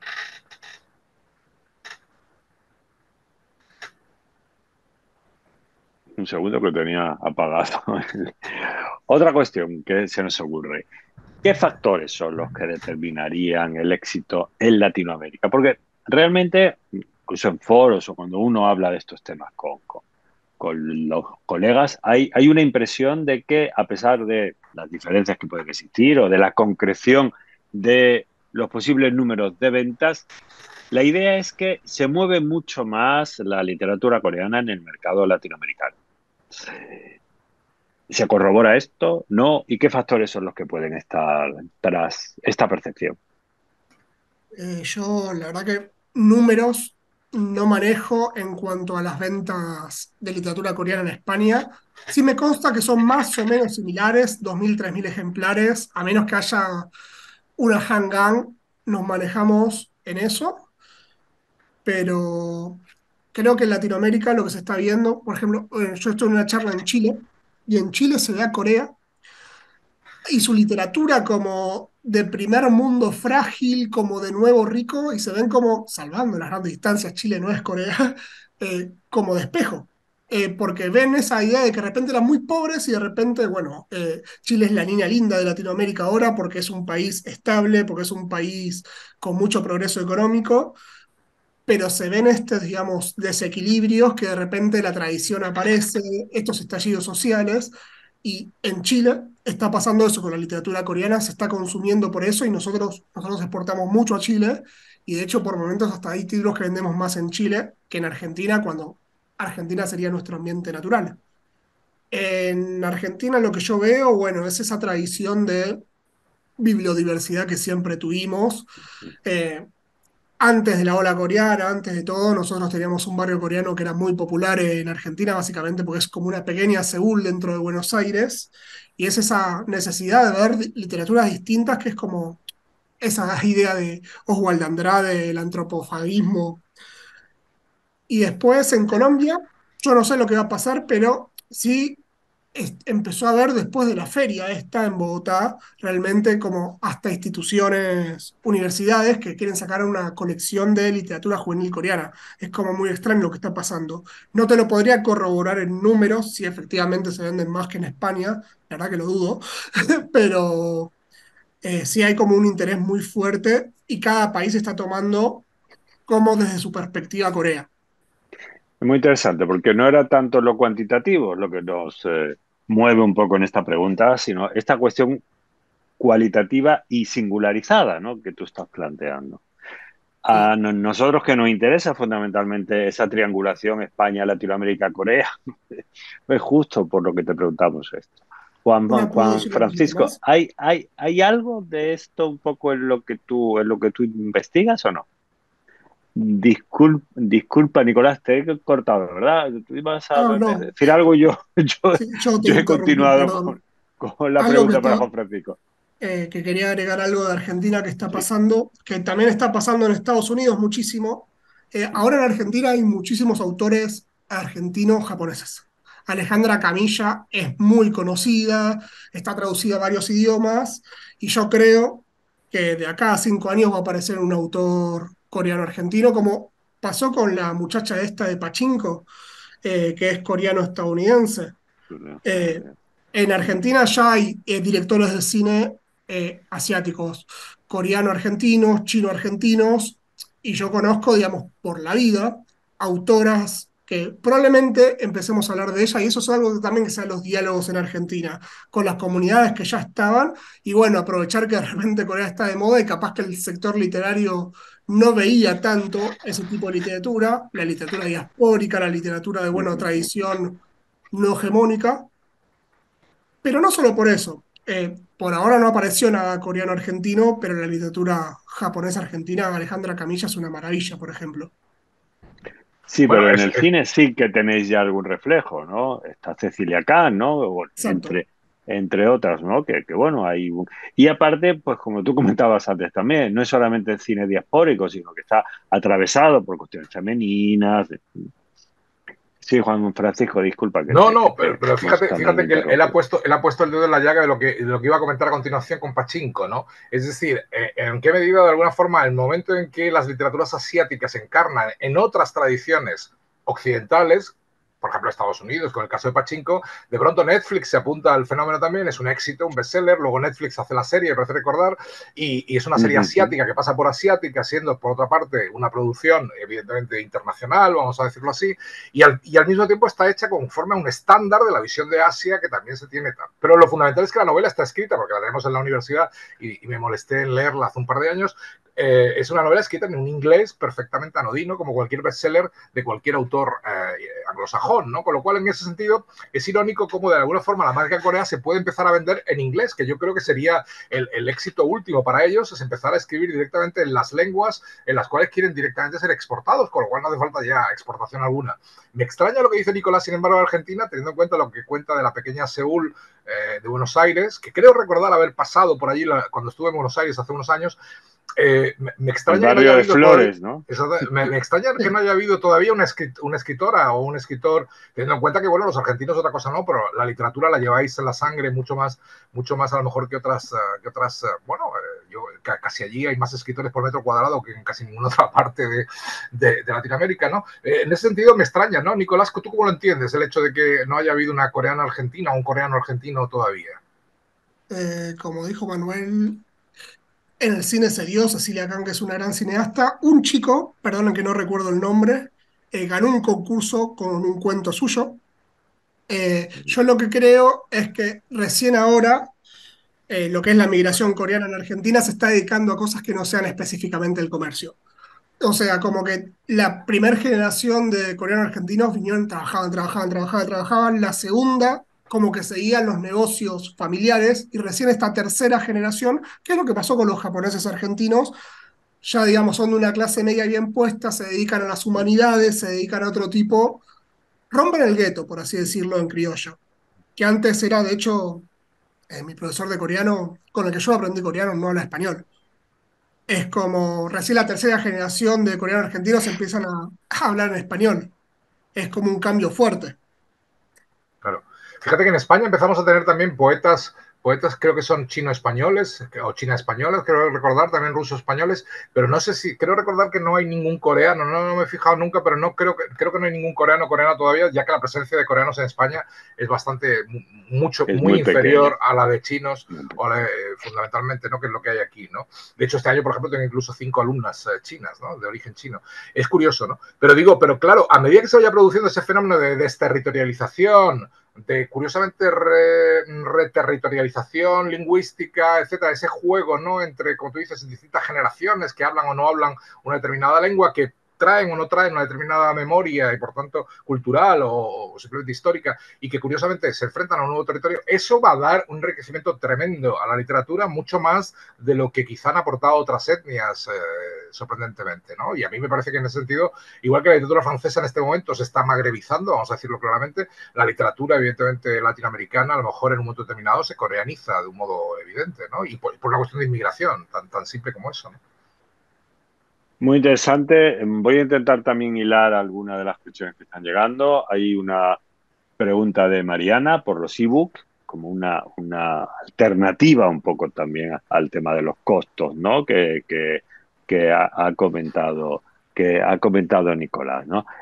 ¿Habría alguna posibilidad de establecer redes de editores, cuestiones, porque en general son editoriales que hacen una apuesta de emprendedores, ¿no? ¿Habría alguna posibilidad con las nuevas tecnologías, con los ebooks, etcétera, de darle, vamos a llamarlo así, una mayor amplitud en la difusión y de llegar sin unos costes muy añadidos a otros países de lengua hispana?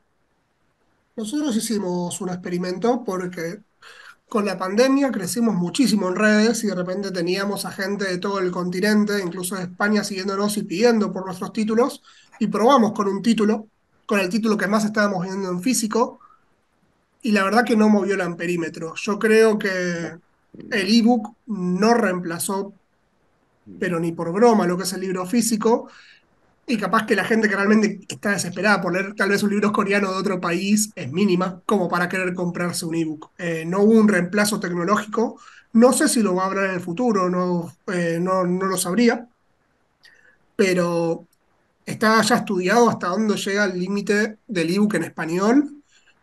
Nosotros siempre tomamos como referencia las ventas en España porque es el mercado más desarrollado y tampoco, si bien no es marginal, tampoco es interesante como para comprar los derechos de autor, que están bastante inflados los derechos de autor coreanos para algo que no se va a vender.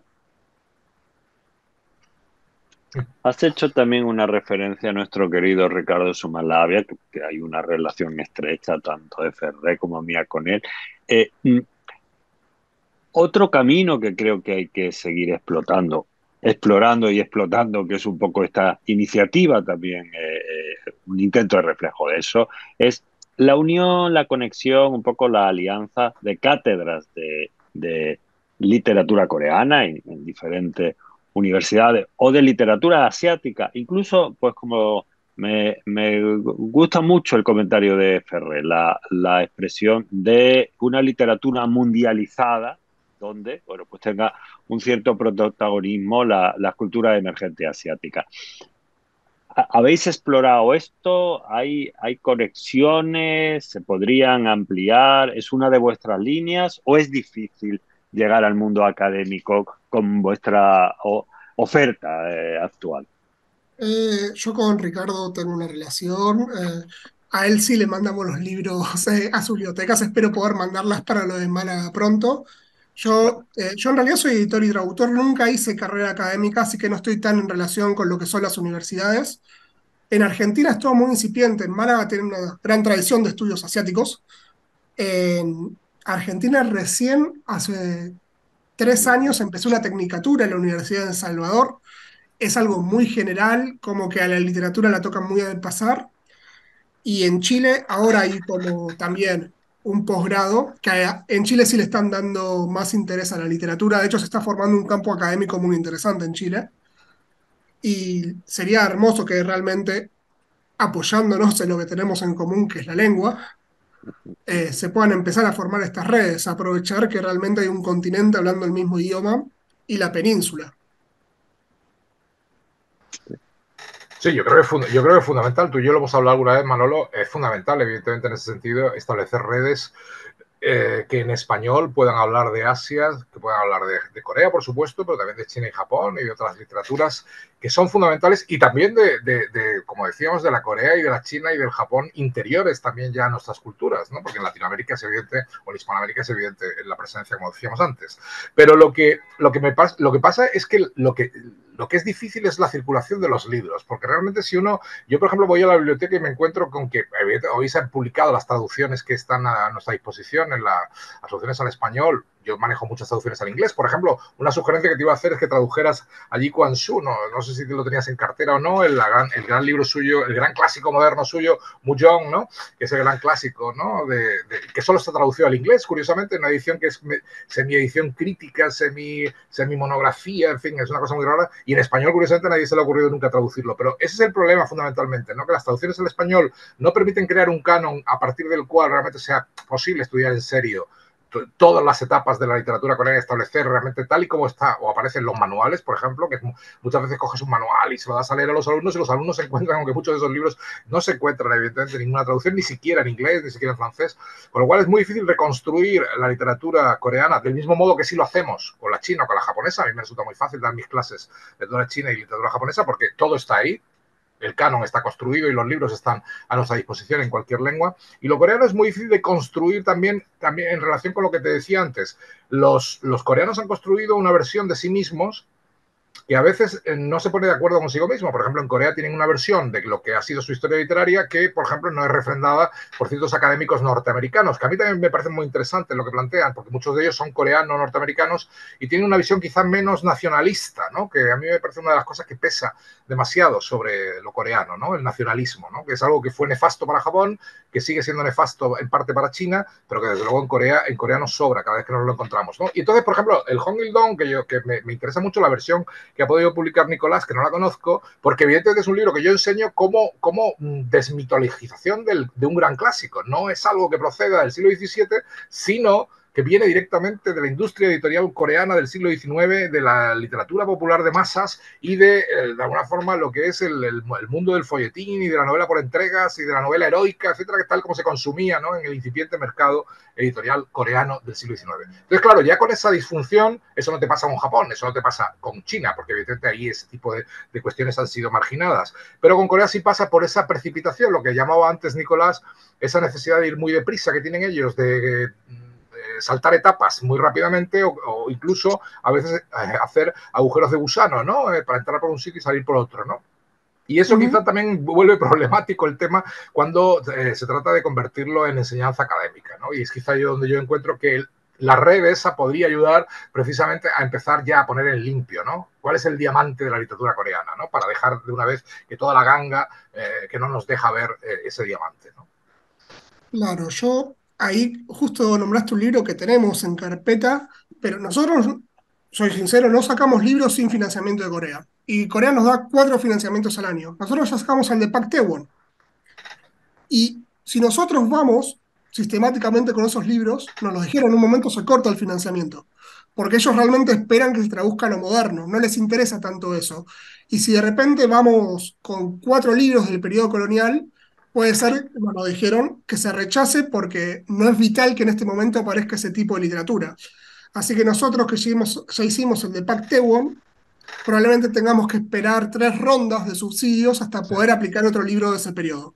Eso hay una limitación financiera que claro, lamentablemente es así. Y con claro. respecto a nuestra edición de Honky es exactamente la misma que la de Verbum. Nosotros hicimos una coedición con ellos, no nos dejaron retocarla. Yo quería sacar el prólogo que alimenta este mito del siglo XVI y de Hokyun. Es una obra anónima del siglo XIX y creo que es más interesante hablar de eso, que ellos te lo venden como un Quijote y en realidad es más un Martín Fierro. Es una novela popular, totalmente popular en su país, pero es una novela menor y hubo realmente desde el siglo XX una recaptura de esa obra para crear una mitología, pero en su momento fue popular, pero no fue elevada. Nosotros lamentablemente no pudimos hacer como ese estudio crítico, pero sí hay esta idea de reconstrucción del pasado muy interesante. Yo de hecho cuando hice el PowerPoint que puse literatura antigua, En un principio había puesto literatura clásica. Yo dije, esto no es clásico. De hecho, esto es otro tipo de literatura, pero dije antigua en un sentido, el del siglo XIX no es tan antiguo, sino simplemente premoderno para lo que son las categorías coreanas, es decir, pre-1919, 1910. Claro.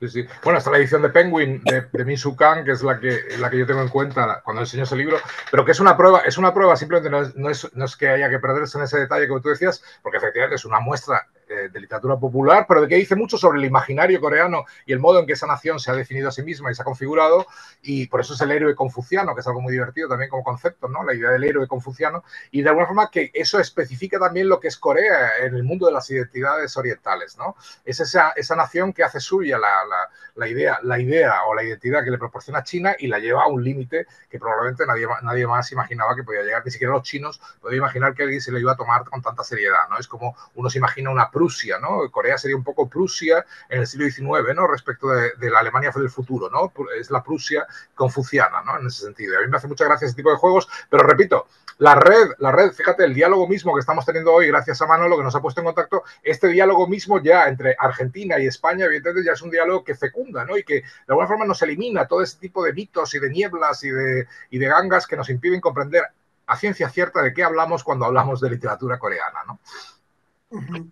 El diálogo es necesario y creo que es indispensable, ¿vale? Son ya una década y media escuchando, escuchando, intentando como una esponja también, porque realmente nuestros estudios en Málaga, bueno, pues tienen algo más de tradición que en algunas otras universidades, pero en realidad empezamos en 2011, o sea, no hace tanto tiempo, ¿bien? Entonces, sí que hemos tenido esa labor de esponja, ¿no? Y nos gustaría también tener la de interconexión, en el sentido de que creo que es muy importante que nos escuchemos en todas las iniciativas que están surgiendo en países hispanohablantes. De hecho, hemos elegido el título para esta sesión, no es arbitrario, está muy elegido. Hemos querido separar literatura, idioma y traducción. Se relaciona, pero no es lo mismo, ¿no? Y creo que estáis respondiendo muy bien a este espíritu, porque nuestra idea es fundamentalmente lo intercultural, desde este matiz, ¿no? Entonces, se puede hablar, porque muchas veces cuando se intenta traer a colación estos tres sustantivos, generalmente la cuestión es, bueno, la salida para nuestros estudiantes de la traducción. No es exactamente eso nuestro enfoque, sino son una serie de operaciones relacionadas que en general también lo que muestran son diferentes niveles de lo que podemos entender en un sentido mucho más amplio como cultura. Y creo que está quedando demostrado de alguna forma que la literatura es un motor de lo intercultural. No sé lo que pensáis de esto. Yo creo exactamente que es así, que el diálogo enriquece mucho y a veces nos centramos como en lo que había comentado un poco al comienzo, ¿no? De simplemente el recibimiento pasivo, como una traducción simplemente como de espejo, cuando en realidad se pueden crear diálogos mucho más fructíferos que no solamente nos ayuden a entender otra cultura, sino también a entendernos a nosotros y el lugar, Juan dijo en un principio, el lugar del español en el mundo de la traducción. Y podemos pensar eso desde la traducción coreana. ¿Cuál es nuestro lugar? ¿Qué nos toca traducir? ¿Cómo nos toca traducirlo? Y no simplemente pensar que somos un pasamanos de cultura para ayudar a una marca país. Efectivamente. Ese punto me parece muy importante, es decir, efectivamente, no prestarnos a un servicio que no es beneficioso para nosotros, sino de alguna forma hacer con la literatura coreana lo que a nosotros nos convenga y nos interese sin necesidad de servir a una marca. O yo en ese sentido sí que comparto totalmente la visión crítica, porque yo creo, y tú lo sabes, Manolo, que siempre lo he defendido, que yo creo que Corea ya se ayuda sola, no necesita nuestra ayuda y cuando nos la pide no es siempre con buena intención. Y yo creo que en realidad a nosotros nos debe interesar de Corea aquello que verdaderamente es valioso, no lo que ellos mismos piensan que nosotros debemos valorar, ¿no? Que es diferente.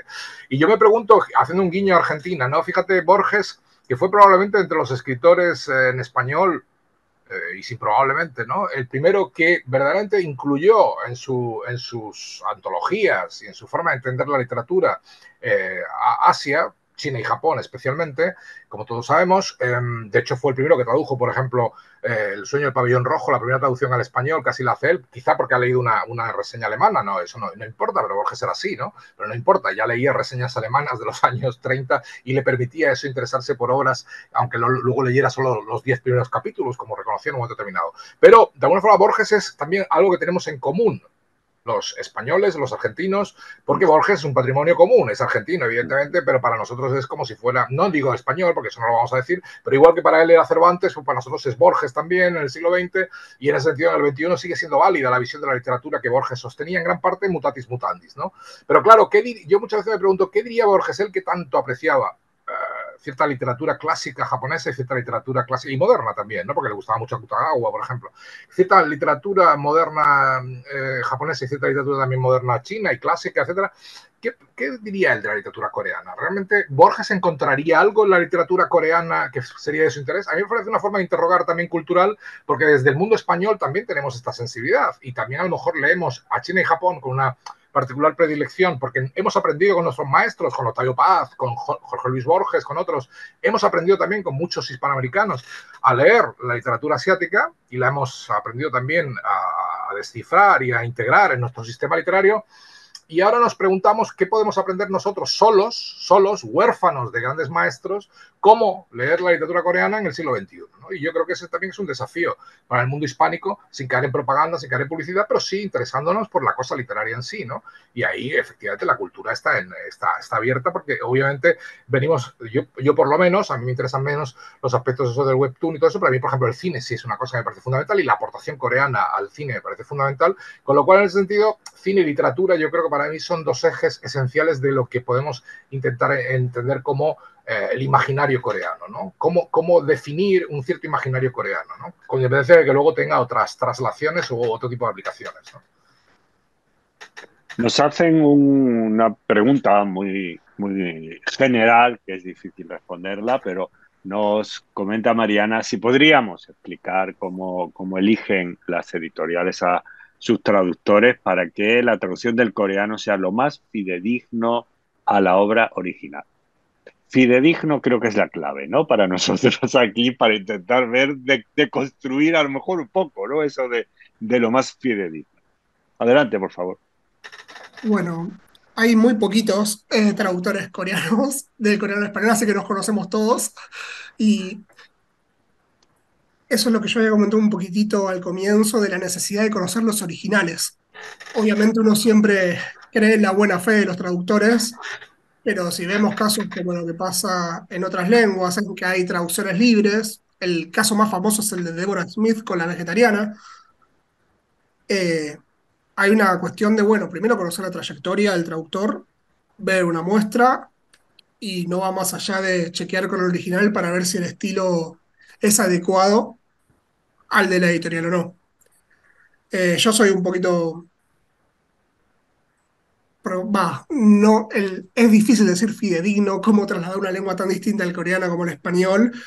Tampoco soy un culto, no creo en la traducción libre, pero es una cuestión de conocerse, eso es un vínculo muy íntimo el del editor con el traductor. Y ahora pasa algo que es rarísimo que está pasando con Corea, no sé si pasará con otras lenguas realmente, que son, ante la falta de traductores, se forman en Corea en el famoso LLTI, y yo capaz que nuestra mejor traductora es una chica de Canarias, es una maravilla, Maitane se llama. Maitane es de Unifuentes, es una gran traductora del coreano y es muy extraño, una editorial argentina traduciendo una canaria con capitales coreanos. Y yo a ella nunca la vi en mi vida, es toda una relación vía correos. Y se da como esa distancia que antes no pasaba. Antes un traductor capaz que era tu vecino, capaz que es alguien de la universidad, y ahora está realmente todo muy globalizado y todo muy mediado, bueno, por el Zoom. Sí, fíjate, yo por ejemplo os voy a enseñar este libro, Objetos Perdidos, que se tradujo, se publicó en la Universidad de Málaga, es una traducción de un relato de Pyong Ha-young, y lo hizo una alumna mía que al fin y al cabo le dirigí el TFG y ella el TFG lo orientó a hacer una lectura de este texto, de este relato alegórico de alguna forma de lo que es la Corea contemporánea, y se publicó en la Universidad de Málaga. Y esta chica, Idaira, que también es Idaira Hernández, que también es canaria, me ha hecho gracia la coincidencia, por eso la he sacado a relucir, que también es canaria, curiosamente había estudiado con nosotros y había encontrado una forma, en su opinión, de traducir el coreano a un cierto español, digámoslo así, interatlántico, ¿no? O sea, un español que no es, no, tú decías, me parece que tú habías traducido, comentabas antes la diferencia en esa Babel que has descrito muy bien en tu presentación de múltiples traducciones de Yi Sang, ¿no? ¿No? Habías traducido varias lenguas o incluso dialectos o neolenguas, no sé muy bien cómo calificarlas. Bueno, pues ella también había decidido que una especie de lengua interatlántica, ¿no? Que no fuera ni español de España, ni tampoco el español de cualquier, ni el argentino, ni el mexicano, sino que fuera una especie de variante específica, ¿no? Ahí situada en el medio del Atlántico y tiene gracia ese punto de vista, ¿no? Porque a mí también me gusta esa perspectiva geopolítica que puede aplicarse luego a la lingüística, ¿no? Y que evidentemente una canaria no tiene por qué traducir igual que un español, con un andaluz o con un catalán y que evidentemente un argentino, ¿no? Y esa diferencia interna en el español a mí me parece enormemente interesante también y enormemente enriquecedora. Aunque a veces produce efectos como los de Coetzee, por ejemplo, siendo traducido al argentino, que en España, por ejemplo, es rechazado directamente y pierde lectores, ¿no? Coetzee, cuando ha empezado a ser traducido últimamente directamente al argentino por la editorial esta de Diana Hidalgo, realmente ha ocurrido que en España, por ejemplo, se ha recibido con extrañeza, ¿no? Y eso también puede pasar en algunas traducciones coreanas en un momento determinado, que a lo mejor no viajan también por una cuestión lingüística de extrañamiento, ¿no? Porque no todos los lectores españoles reconocen, ¿no? La lengua hispanoamericana en su diferencia, ¿no? Pero fijaos que Emily Apter, a mí me gusta mucho citar una cosa que dice Emily Apter para acabar con lo del mito de lo fidedigno, ¿no? Dice Emily Apter, que es una gran experta en traducción y en teoría de la traducción, es autóloga, ella dice, todo es traducible, nada es traducible. Todo es traducible, nada es traducible. Y señala cuál es el desafío al que se enfrenta el traductor en el siglo XXI. Y dice literalmente, y cito, la traducción es Babel, un lenguaje universal que es universalmente ininteligible.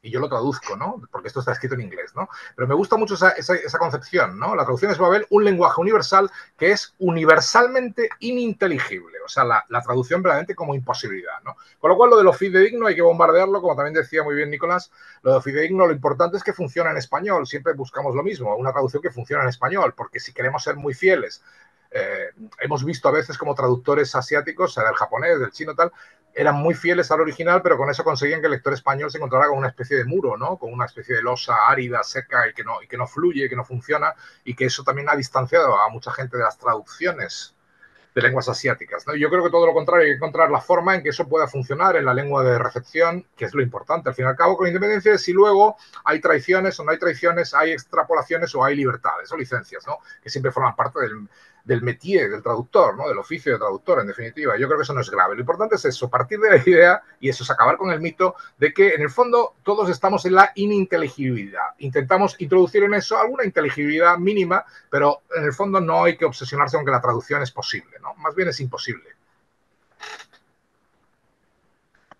Pues les felicitan, me sumo a las felicitaciones. Son respuestas fascinantes, nos dice Mariana. Efectivamente lo son. Muchísimas gracias. Era nuestro objetivo el iniciar algo, porque realmente estamos armando algo. Esta idea del diálogo es también, tiene la misma dificultad que estamos comentando para lo fidedigno. El diálogo también hay que deconstruirlo, hay que reconstruirlo, hay que disfrutarlo. Creo que me quedo también con la idea de intentar buscar justamente un punto de anclaje para este diálogo en el centro justamente del Atlántico, con un lenguaje atlántico, intentar reunir así un poco como, pues como comentaba Nicolás, el portuñol, el vascoñol, ¿no? Diferentes expresiones, intentar encontrar también un ñol, ¿vale? El latiñol, ¿vale? Que nos aúne, porque creo que esa es nuestra fortaleza. Yo que me dedico a la investigación de los estudios interculturales entre Latinoamérica, España y Corea, pues yo lo que defiendo y lo que intento compartir también con Juan Francisco, ¿no? En nuestros debates continuados, infinitos, es justamente esto, intentar hacer una triangulación, intentar hacer justamente nuestra fortaleza es esa. Creo que hay un acervo común muy importante. Hay también una gran diferencia en muchísimas cuestiones que se pueden aunar y que pues se pueden convertir en una punta de lanza importante para justamente lo que estábamos comentando, no ser exclusivamente intérpretes de lo que es la política cultural coreana, que creo que eso no beneficia ni a Corea siquiera, ¿no? Sino es justamente convertirnos en interlocutores de decirle, mire, en nuestros territorios a lo mejor esto funcionaría mejor de otra manera, se enriquecería mejor, se hibridaría mejor también de otra forma. Les agradezco muchísimo a todos nuestros acompañantes de esta tarde, el habernos estado con nosotros, el habernos animado. Siguen animando siempre a que la serie continúe. Nos falta una sesión que les recuerdo. La sesión el mes de octubre no la vamos a celebrar porque precisamente tenemos un encuentro al respecto en Monterrey, en México. Sirva también este comentario para disculpar al profesor y socio, nuestro partner en este ciclo, el profesor Renato Valderrama, del Centro de Estudios Asiáticos de la Universidad Autónoma de Nuevo León, al que le ha surgido una reunión pues que no podía eh, eh, postergar, y entonces ha tenido que celebrarla justo mientras que nosotros estamos reunidos. El siguiente encuentro, que va a ser el último de este periodo, va a ser el 14, jueves 14 de noviembre del 23 también. Diáspora, algo muy relacionado con lo que estábamos comentando, diásporas coreanas en Latinoamérica. Y ya estamos planteando también, estamos intentando ir definiendo lo que va a ser el ciclo 2 que ocupará el año de 2014 y que nos gustaría un poco, porque han ido funcionando muy bien, nos gustaría darle este tono, el tono de una pequeña introducción, una contrarréplica de alguna forma y a partir de ahí iniciar una conversación, un verdadero diálogo. Muchísimas gracias y espero que les haya gustado y nos emplazamos para noviembre. Muchas gracias.